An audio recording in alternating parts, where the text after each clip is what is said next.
Hello and welcome to this week's episode of Beautiful Bets, a podcast from Vegas Insider. My name's Andrew Beasley and I'm coming to you from London, where the clocks have changed. It's got dark at about 4:30. It's been raining all day. And despite all of these things, apparently we're only 2 weeks away from a World Cup, which doesn't really feel right, but that is what's happening. I'm joined as always from America by Eric Wynalda. And Eric, it's been another busy week of Champions League action. Anything particularly catch your eye in the games? There was obviously quite a few dead rubbers with not much riding on them, but there was a few interesting matches, I thought. Well, once again, it's Tottenham, really. I mean, dealing with the absence of a manager. Conte gets the red card, but the way that they're winning games, it's almost it's not real. It's not the way Conte wants to win games, and this is a tiring side. So I'm watching them. Of course, some of the other games, what Frankfurt has been able to accomplish is quite amazing. But I also think that they might be running out of gas. Chelsea, kind of the back and forth. They'll get 1 day's rest on Arsenal this weekend, so that might factor in. Saka back in training, which was good to see. They've got their game against Zurich today, but I think, all things being equal, this is a tricky weekend, and there's going to be some movers if things go the way we think they're going to go.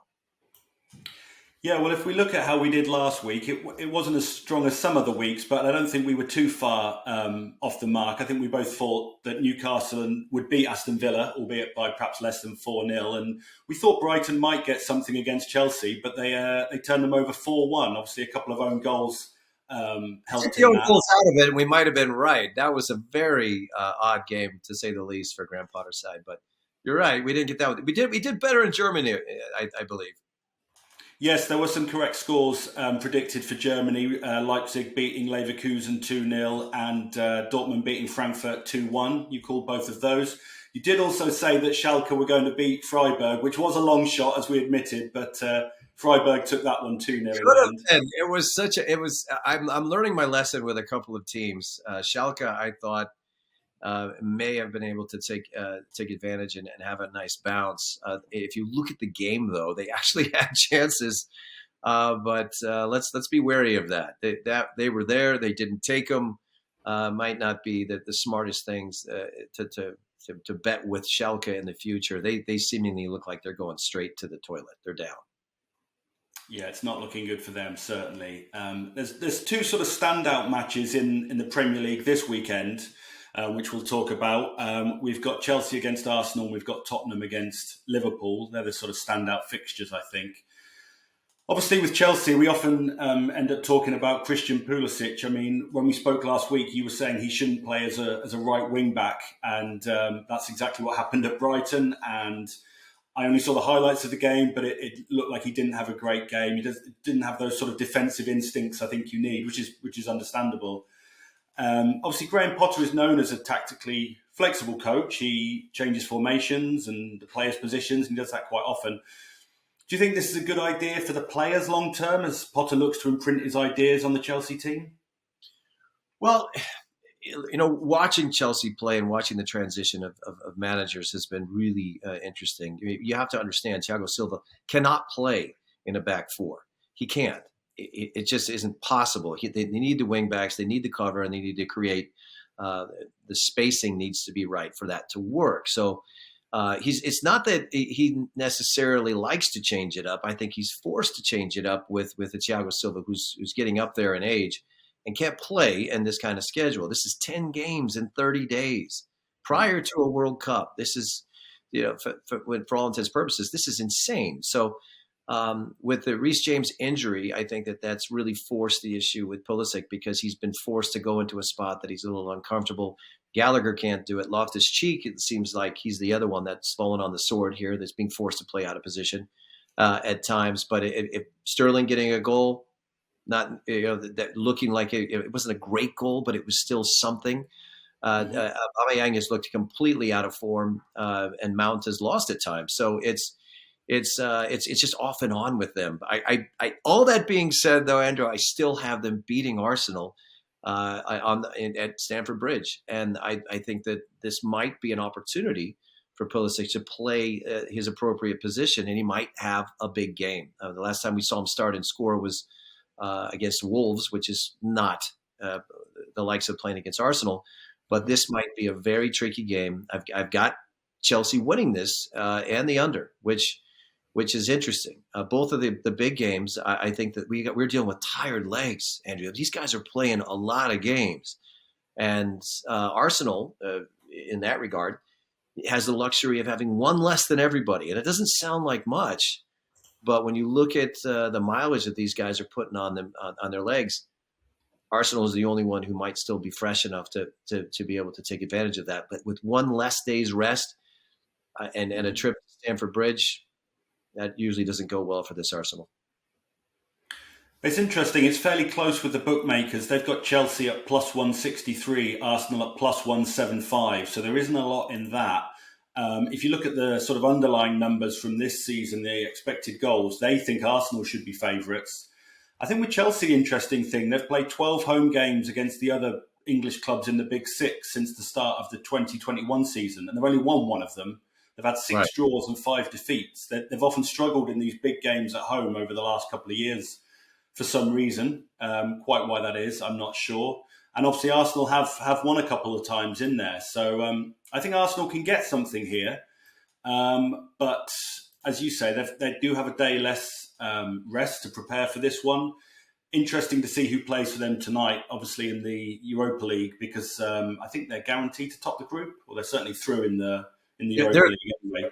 Guys, and they can certainly, and also, a point of interest might be today if Matt Turner finds his way in the back of the net or in the net instead of Ramsdale. But we'll see how that goes. He's been nursing a groin injury from what we've been told. But it's an opportunity for them to rest some guys, to keep in rhythm. But sometimes games like this, on a day like this, before a huge London derby, they can throw you off. So I'm still going to stick to my guns. I think worst case scenario, it's a 2-1 for Chelsea, but I do think Chelsea walks away winners.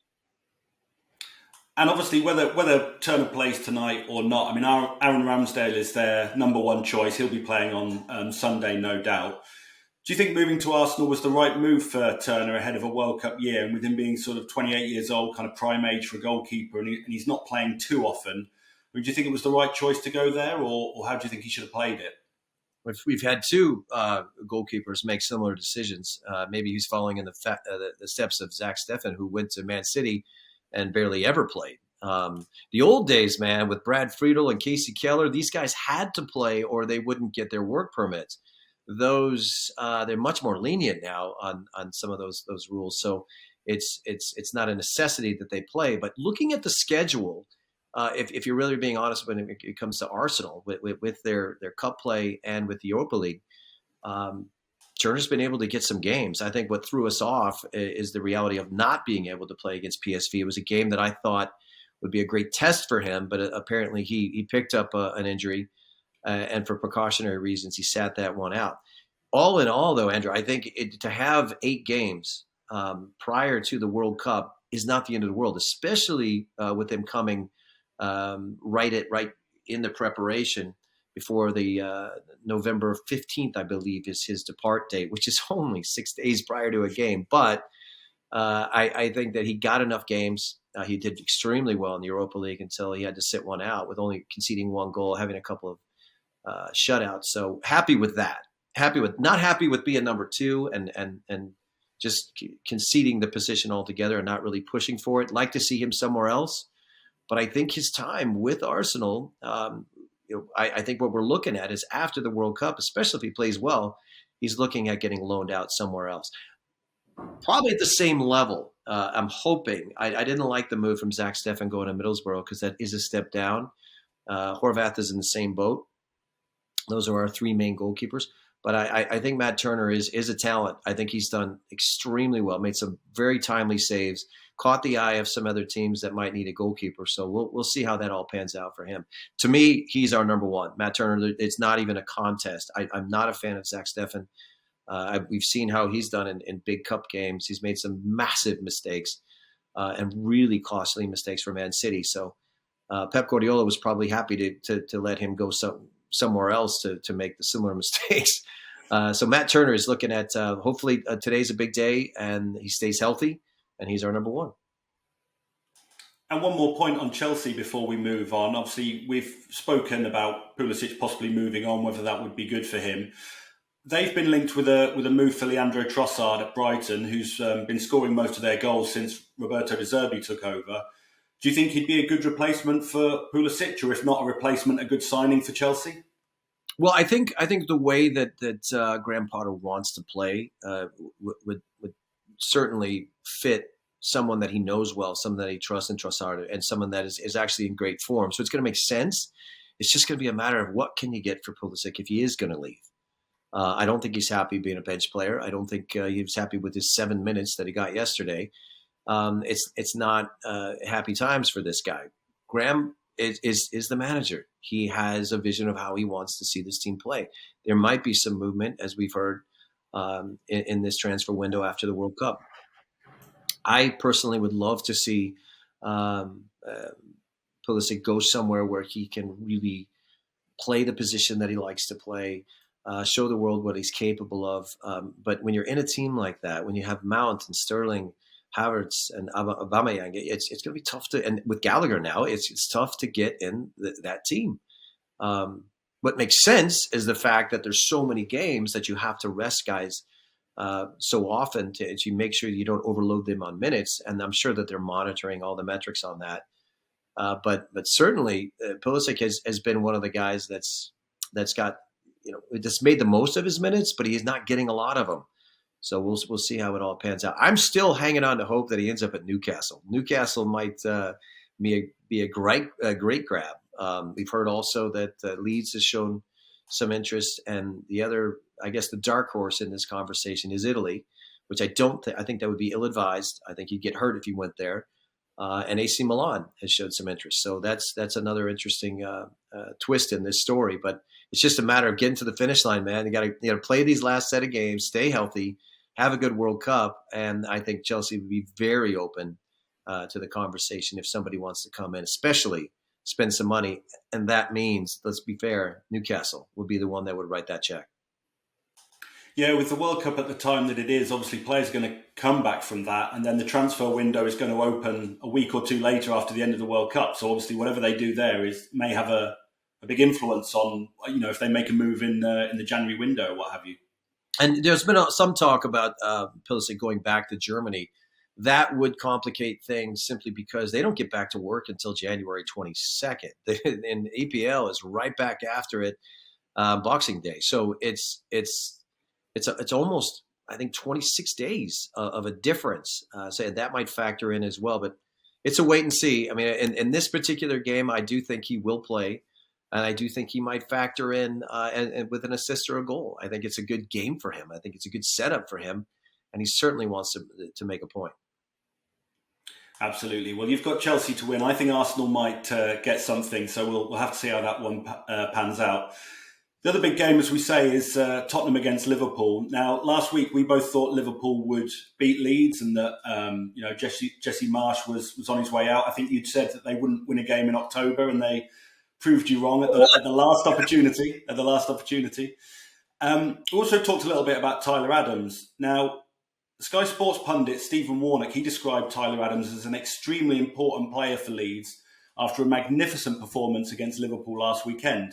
I've been listening to some Liverpool podcasts this weekend, and fans have been saying, or maybe they should be signing, if not Tyler Adams, at least somebody like Tyler Adams for the Liverpool midfield, which has obviously struggled quite a bit this season. You mentioned last week you didn't think he was ready for a move to a bigger club, but if he is going to take his game to the next level, what do you think he needs to do, or what does he need to add to sort of make that step to a Liverpool or somebody of that sort of footing in the Premier League? Well, when you asked me last week, it was about Manchester United, and I said, "Oh, that would not be a good move. Liverpool would be a very different conversation, and mainly because of club, mainly because you got to remember Tyler Adams is coming from Leipzig, so and they're the cup winners there. So I mean, I'll never forget the pictures of him holding the pokal like this, hugging it with the glasses on, and he was clearly tired. But this is a kid that knows how to win. I didn't think that Manchester United was a healthy environment. I'll just be honest. I don't think that would be a good fit. There'd be too much I guess, transition, too much trying to figure out what that's all about, and then dealing with all of the other problems, let's say, that Manchester United has in the media. Liverpool is on a weird spill. I think they've been a different team since they lost. I call him Wynalda because Wijnaldum is the way you say Wynalda is how you say my name. But Wijnaldum was a great player for them, and he really kind of orchestrated from the pocket, but he did put in the work. What we know about Tyler Adams is nobody works harder than this guy. Nobody runs more than he does. We've been monitoring this guy on this side of the pond for a long, long time. Tab Ramos, who was the manager of the U20 team, gets a lot of credit for this, but we used to sit in meetings when I was asked to be one of the assistants there, and he's just look at the numbers. Look at the numbers of him compared to everybody else, and there was no comparison. He reads the game well. He never stops running. He's a fantastic leader. If you saw that little bit where he was having a conversation with Henderson at the end, that's what a leader looks like. That's it's not freaking out or getting very emotional. It's always seems to be very methodical with this guy, and I really like that about him. Liverpool would be a good fit. That's what I'm trying to get at here. It would be a very good fit for all the reasons stated.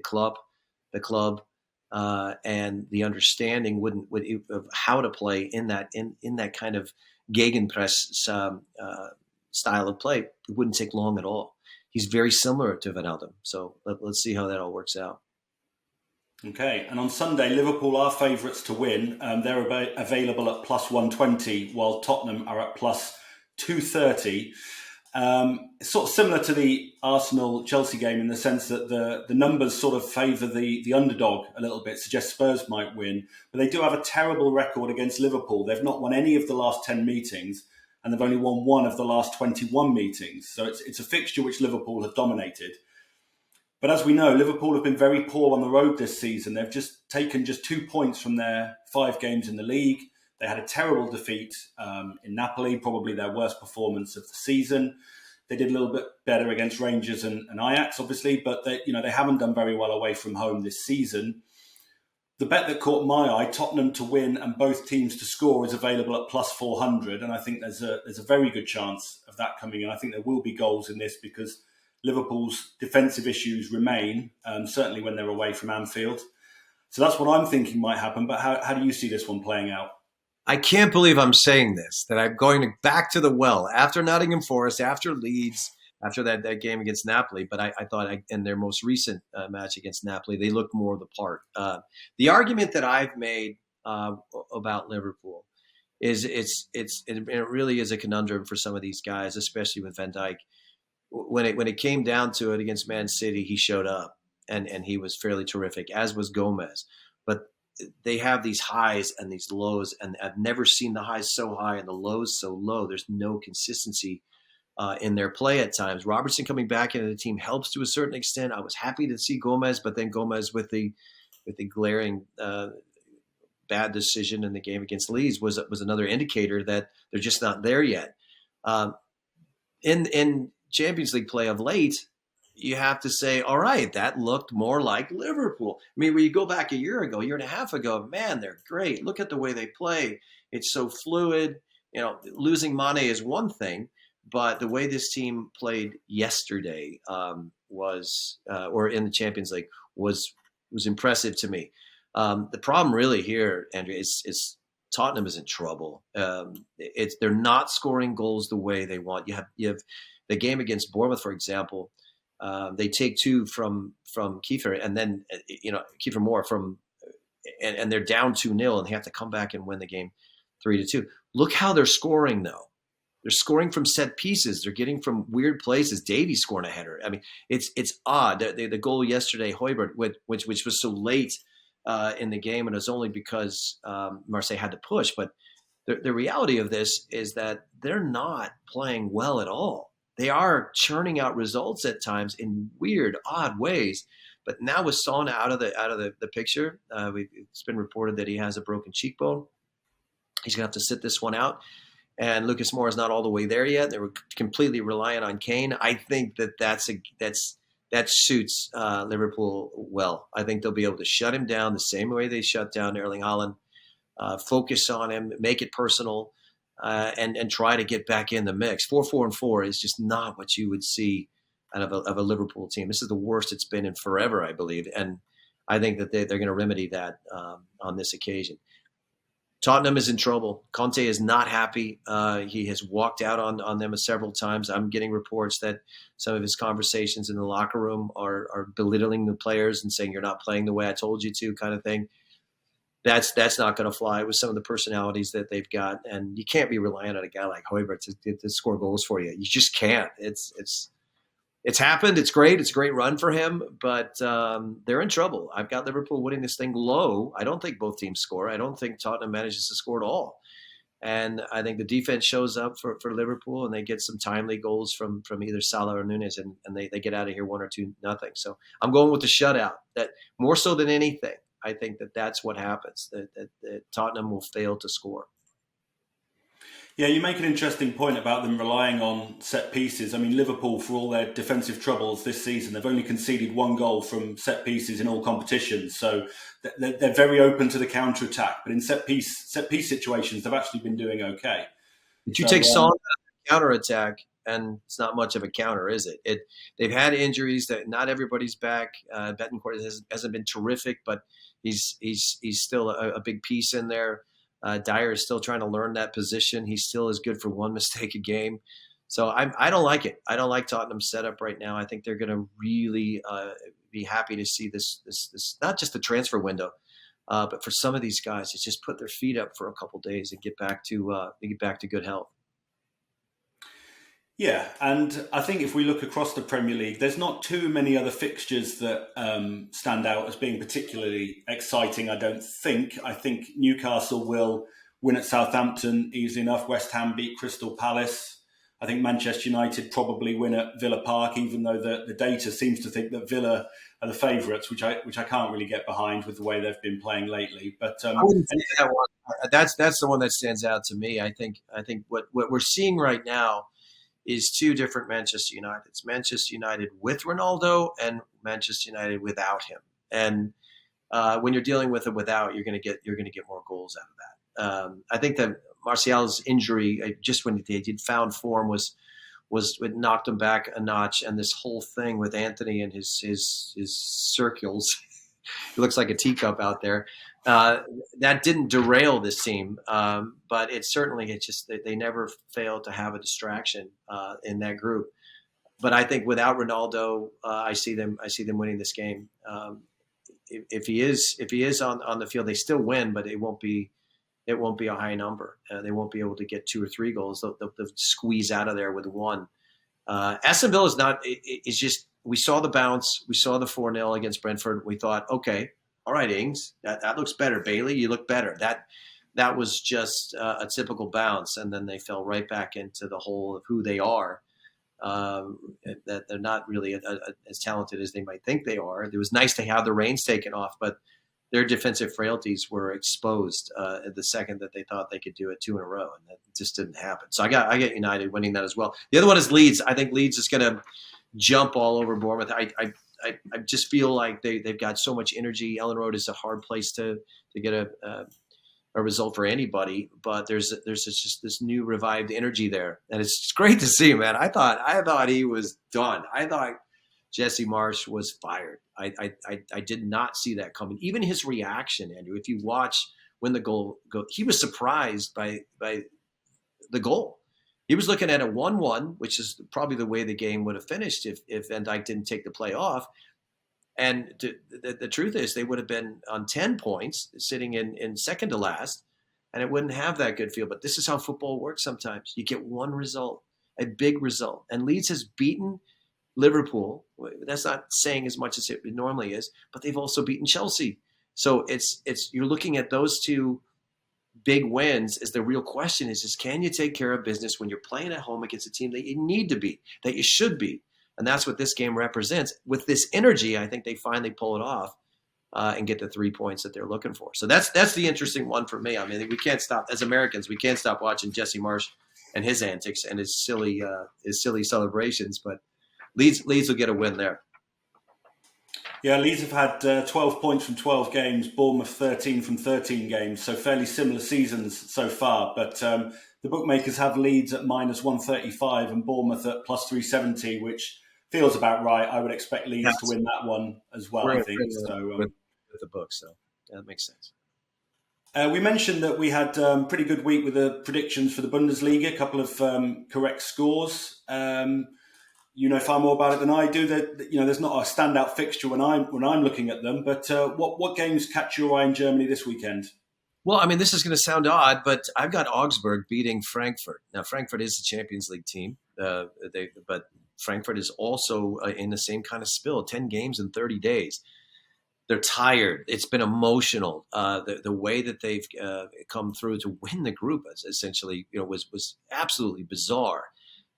Because the way it all played out. But with saying that, this has been too much of an emotional ride for Frankfurt. This is watching them struggle at times, lose to Bochum a couple of weeks back. I liken Frankfurt to Leipzig, who is also in the Champions League and was totally unafraid to beat Real Madrid. So they're very good teams, but they're having these moments in and out of the Champions League. And this is a moment, if you're going to play against Frankfurt, this would be the perfect time. Too many games, too much emotion. Kamada's been in great form, but this is the kind of game where Augsburg can really take it to them. And Augsburg, let me remind everybody that they took it to Leipzig. They were up 3-0 before a red card on the 64th minute, and then there was just too much speed up top with Leipzig, and they ended up 3-3.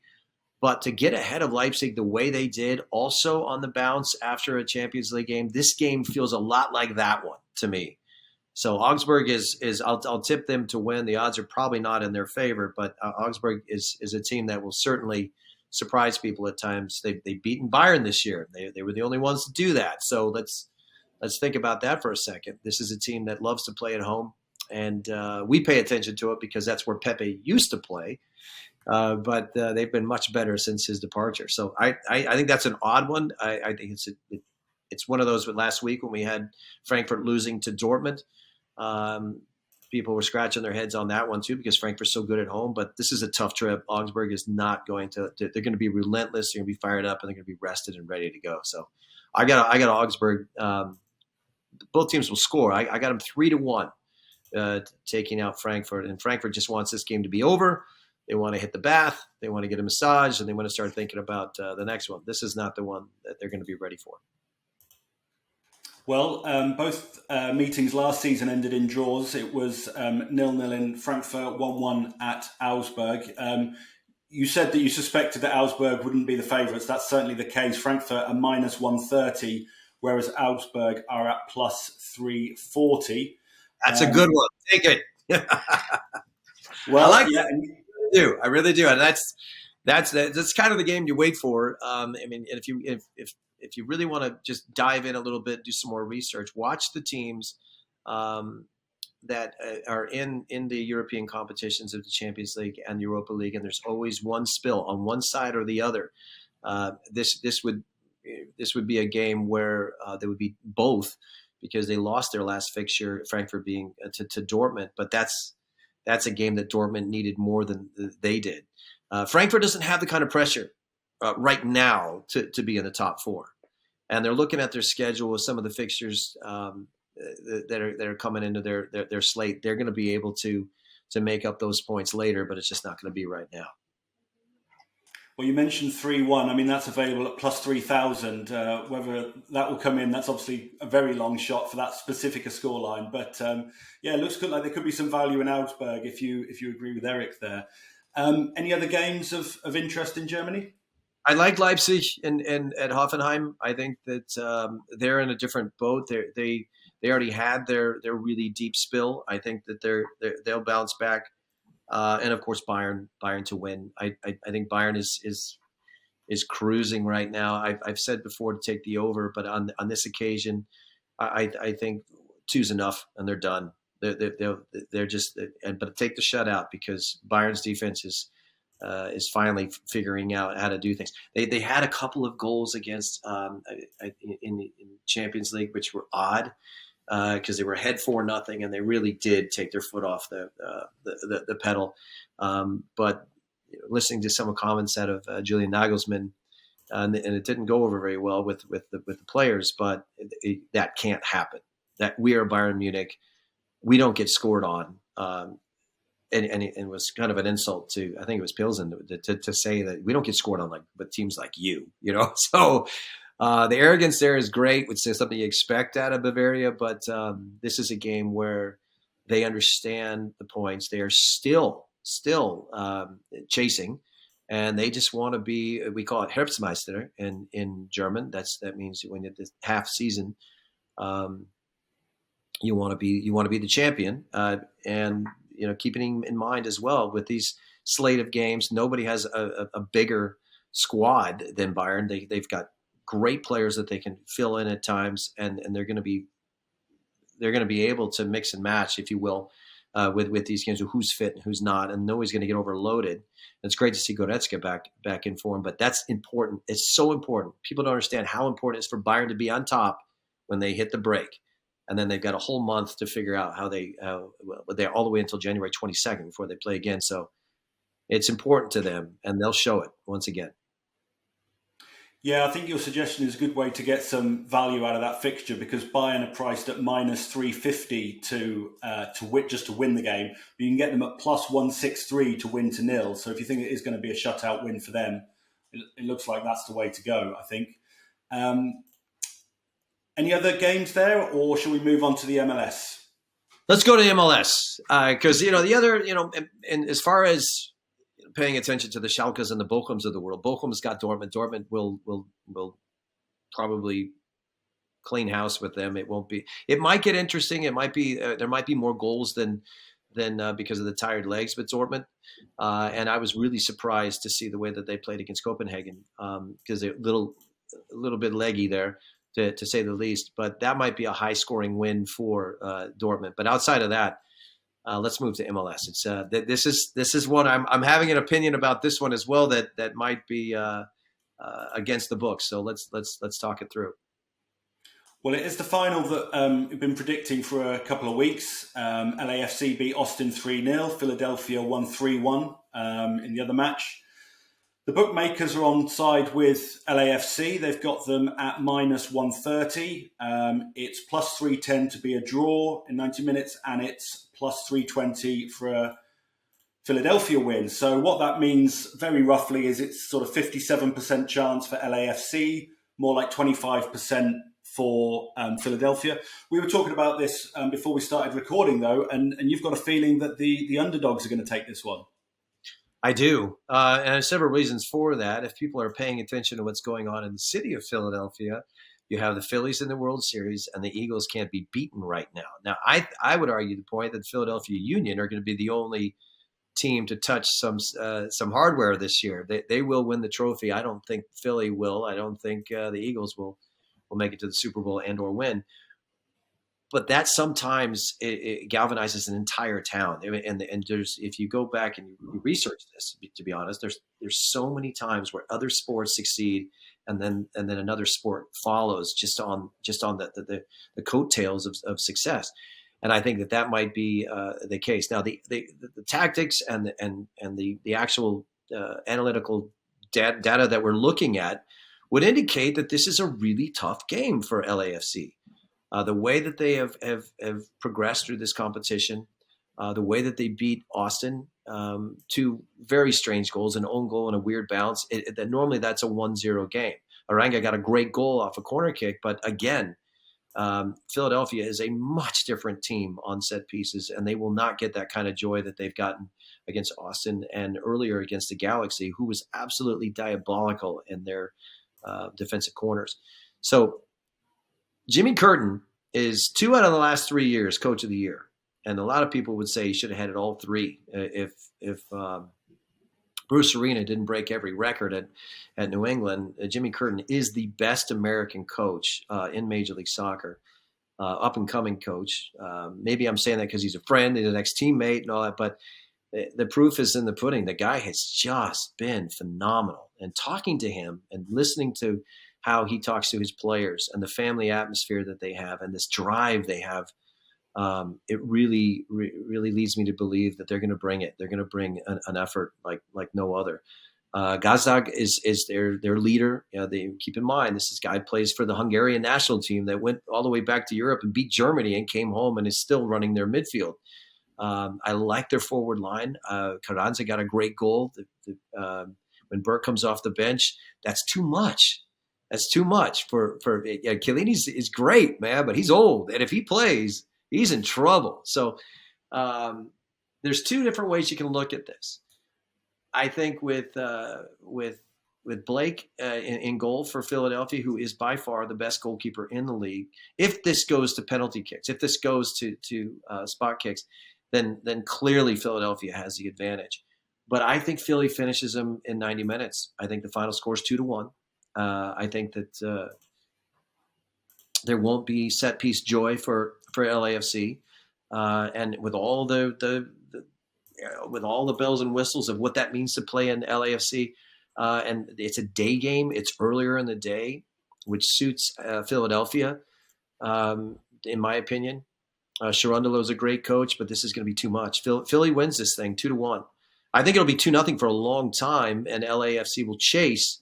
But Blake is too good. It's the best goalkeeper we've seen in this league in a long time. So I got Philly winning this thing. Well, Philadelphia 2-1 is at plus 1,400 currently. I'm just looking at the head-to-head between the team. I mean, the last three meetings have all ended in draws, it looks like. And every time Philly have taken the lead, only to be sort of pegged back later on. In their previous game, obviously, they came from behind to win. I mean, if LA were to score first in the final, do you think are they strong enough to come back from that? Yes, and they proved that against New York. I mean, Morales gets the early goal, and if you watch the game, it would have been such a punch for Philadelphia at home to lose that game. But New York, was literally sitting back and defending, and trying to just weather the storm. And there was a lot of great chances prior to New York's goal, but it went bang, bang, bang, and it was a hurry. I mean, that kind of resiliency is something that you look for in championship teams, and they haven't been pinned back like that, as you said, by many in league play. Maybe Cincinnati, the first game out of the chute, but that people need to understand the familiarity of those two teams. That's the ex-GM for Philadelphia orchestrating a team to play against his former team. So there's a reason why that was only 1-0 for Philadelphia. Outside of that, the way that they played in that last 25 minutes in the semifinal was incredible. And there was some incredible performances. Bedoya is the one player that I think if he plays, that might be a mistake. And it's hard not to play your captain, even though he is getting up there in age. He's like the Milner of Liverpool, right? You respect the hell out of him. You love the guy, but this might not be the game for him. If he's in the lineup, then it'll be a slow start. But if once he's off the field, this team has the ability to kick it up into another gear, and it will be too much for LAFC. Okay, well, we'll have to see how that one plays out on Saturday. I think that'll just about do us for this week. Thank you, everyone, for joining us. As ever, please download the Vegas Insider app. And if you follow any of our tips, please gamble responsibly.